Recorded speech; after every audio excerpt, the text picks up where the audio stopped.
కూటమి ప్రభుత్వం పరువు వేరెవరో తీయవసరం లేదండి, వాళ్ళ ఎమ్మెల్యేలు ఎంపీలు తీసేస్తున్నారేమో. ఎందుకంటే వాళ్ళ పరువు తీస్తున్నారు అని అనే కన్నా నిజాలు మాట్లాడుతున్నారు అని అంటే ఇంకా బాగుంటుందేమో నాకు అనిపించింది.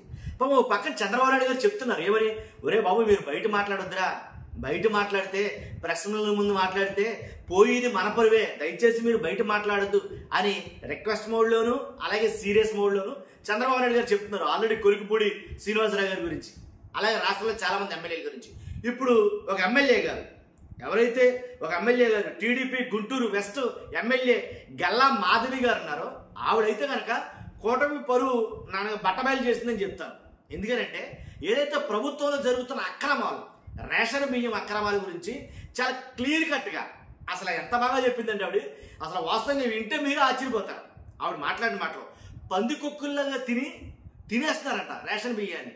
మేం చెప్పినా సరే కొన్ని చోట్ల మా పేరు వాడుకున్నారో, మేం చెప్పినా సరే వినకుండా ఇష్టసరంగా తినేస్తారు రేషన్ బియ్యాన్ని అని అయితే కనుక. అంతకుముందు జగన్ గారి హయాంలో ఇలాంటి ఆరోపణలు అయితే రాలా, మాట్లాడదాం ఖచ్చితంగా.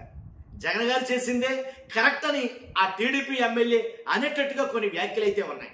కానీ ఆవిడ మాట్లాడిన మాటలేంటో ఒక్కసారి మీకు వినిపిస్తాను. వినిపించిన తర్వాత ఏంటనేది ఖచ్చితంగా మనం మాట్లాడదాం.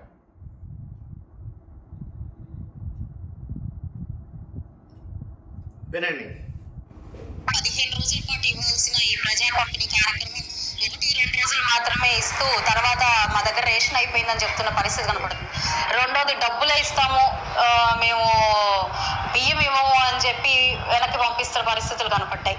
అదేవిధంగా ఇంటికి వచ్చి పెద్దవాళ్ళకి అబౌవ్ 60 years వాళ్ళకి ఇంటికి వచ్చి ఇవ్వాల్సిన నేపథ్యంలో వాళ్ళకి వెళ్ళని పరిస్థితి కనపడతా ఉంది. ఇంకా దారుణంగా వచ్చిన ఈ సరుకు అంతా కూడా బ్యాక్ డోర్ లో నుంచి వెళ్ళిపోతుంది అని చెప్పి కొన్ని కథనాలు వినిపిస్తున్నాయి. మా పేర్లు వాడుకుని కూడా ఇలాంటి పరిస్థితులకి చాలా ధైర్యంగా అవకతవకలు ఒక పక్కన చేస్తూ ఇలాంటి అవినీతికి పాల్పడుతూ మళ్ళీ ప్రజాప్రతినిధుల పేర్లు చెప్పుకొని కూడా పబ్బం గడిపే డీలర్లు చాలా మంది ఉన్నారు. వీళ్ళందరి మీద ఉక్కుపాదం మోపబోతూ ఉన్నాము. మా క్యాడర్ మొత్తానికి కూడా ఆల్రెడీ డైరెక్షన్స్ ఇవ్వడం జరిగింది. ఈ 15 రోజులు ఖచ్చితంగా అక్కడ మీరు ప్రతి ఒక్క రేషన్ షాప్ దగ్గర ఉండాలి, ప్రజాప్రతినిధులు సరిగ్గా సక్రమంగా జరిగేలాగా. అంటే పందికొక్కుల్లా రేషన్ బియ్యాన్ని డీలర్లు బుక్కేస్తున్నారంట నిజంగా.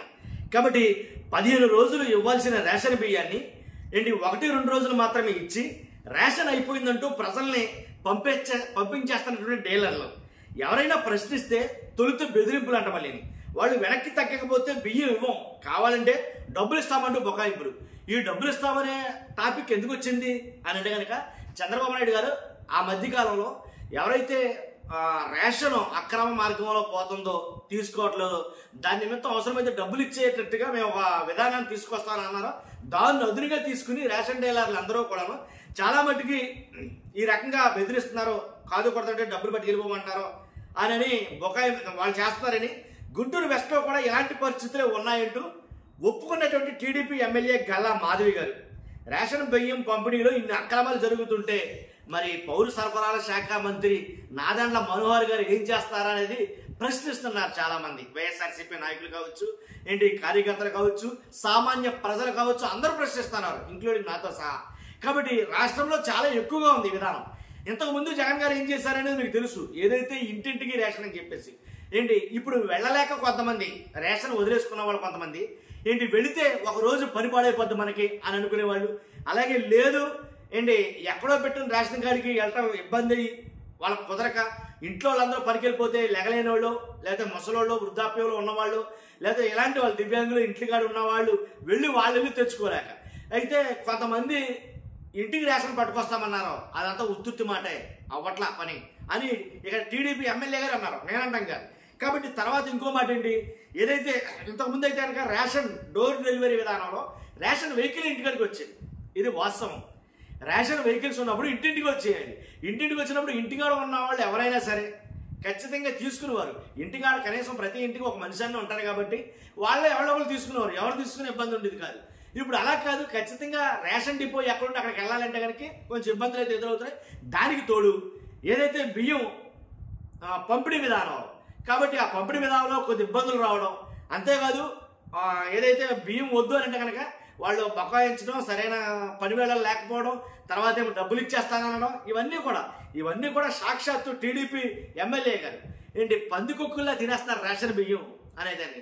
మరి ఫస్ట్లో అదే రేషన్ బియ్యం గురించి పవన్ కళ్యాణ్ గారు సీజ్ ద షిప్ అని కూడా అన్నారు. మీరు ఎంతమంది గుర్తుందో లేదో తెలియదు కానీ అదే రేషన్ బియ్యం. ఆ seize the ship episode complete అయింది కానీ షిప్లు వెళ్తానే ఉన్నాయి. అర్థమైంది మీకు? ఆ seize the ship episode complete అయిపోయింది కానీ షిప్లు మాత్రం ఆగలా, వెళ్తానే ఉన్నాయి కంటిన్యూగా. కాబట్టి ఇదండి ఆంధ్రప్రదేశ్ రాష్ట్రంలో జరుగుతుంది ఇలాగా. కాబట్టి రేషన్ అనేది నిజంగా డోర్ డెలివరీ విధానం అసలు అప్పుడు బాగుందా లేదా ఇప్పుడు బాగుందా అనేది కూడా మీరు కామెంట్ రూపంలో తెలియజేయండి. లైక్ చేయండి. లైక్ చేస్తే ఎక్కువ మందికి ఇన్ఫర్మేషన్ షేర్ అవుతుంది, నాకు కూడా మోటివేషన్ ఉంటుంది. కొత్తగా మన ఛానల్స్తో పక్కగా సబ్స్క్రైబ్ చేయండి. Thank you very much.